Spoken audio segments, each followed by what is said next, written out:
We'd been ambushed by the machines. I was the only survivor. My crew had given their lives trying to reach the resistance.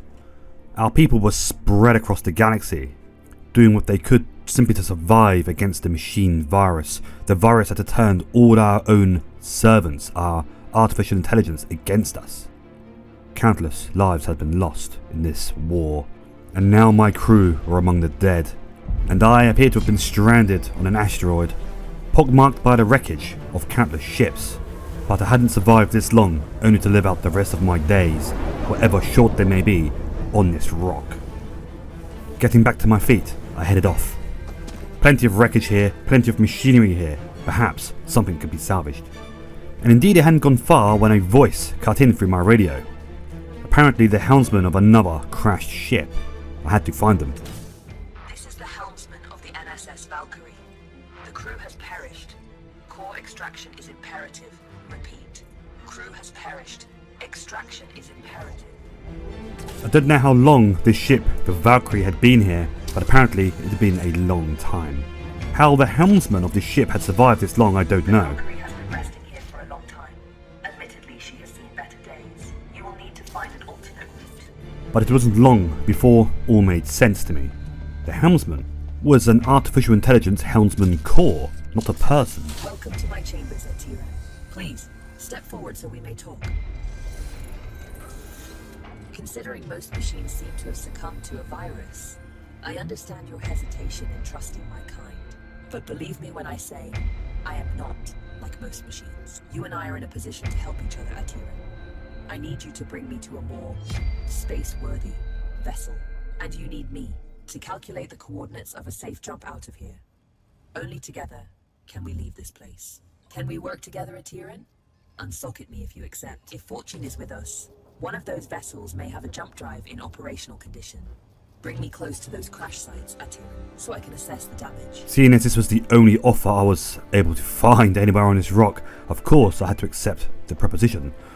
I had grown weary of trusting machinery, however, Iris, by the way. and this one even had a name for itself, Iris. This machine proved its worth, however, when it warned me of incoming hostile spacecraft. It seems the enemy was searching for our crash site, perhaps looking for survivors. I had to tread carefully, but it wasn't long before we found a flight-worthy ship. Good news. This ship seems to have managed a somewhat controlled landing. I detect the signature of a functioning jump drive. Approach with caution. And after inserting Iris into the ship's core and running some repairs, and of course crafting the tools I would need to survive, I went off in search of materia, that precious resource we need for almost all things. Some nearby wreckage had the material I needed, and so I jumped out into the void. Trust me on this. You should never take such gifts for granted. Tread carefully. Active defense systems register on my scan. Of course, the machines and their virus had spread everywhere, even here amongst the wreckage, but the small drones here amongst the scrap were not much of a threat. And I found what I was looking for, a large container of materia which I returned to the ship to be used to construct new engines. The engine is compromised. It requires material. And of course, after ensuring my engines had the power they needed, I was ready to take off at last and get off this wretched rock. The ship was still in a poor state at the moment, but we could deal with that later. It was getting off this rock that counted at the moment. But as per usual, there was always something else in the way first. A pulse satellite guided by a pipette droid was stopping us from being able to space jump, and so I had boarded the satellite to disrupt the machinery there.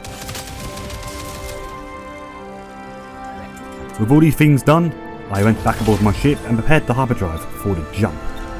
We were just about to leap from this system when suddenly another ambush. It's an ambush. You have to neutralize the hostile ships before you can jump. A pair of drone fighters had dropped out right in front of my path, and I had to destroy them before I could escape. These were the pawns of the space battles and were fairly easy to deal with, and they were certainly no match for my already quite knocked about ship. That's all of them. Good job. But literally the last enemy shot had caused some damage to my thrusters, and I had to repair that before we could leave. This of course meant stepping outside onto the hull. It would be nice to have a crew to help me with this. Perhaps one day soon I will have that crew I need. Doing this whilst in the midst of a battle, I imagine, would be very, very tiresome. But for now, I can get by on my own. And so returning back aboard the bridge, I made my escape. The coordinates Iris had given me for the jump turned out to be a small workshop, a hidden workshop mind you, where the ship could be repaired and better upgraded. And from here we'd hatch our plan to reach the resistance and fight back. To all survivors. The machines took our worlds, our homes. They think we're broken. They are wrong. The Terran resistance is rising, and we are building a fleet to take back what's ours. We need pilots. Here at this workshop I found Barrett, an engineer who was amazed that I had found Iris. Barrett, Iris and I debated what to do next. Iris hatching a plan to attack the corruption virus at the galactic center. Barrett reminded us that the ship would not reach it that far. It was too badly damaged and needed upgrading. And so, we decided we would have to take some baby steps first. Before the fight back could begin, before we could join the resistance, I would have to do some salvage runs to find the parts needed to both repair and upgrade this ship, which I had rechristened Onyx.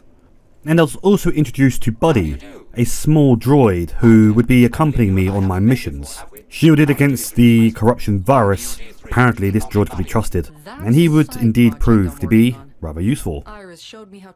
And so, with plan hatched, preparations made, Iris, Buddy and myself went aboard the Onyx and prepared for our first salvage run.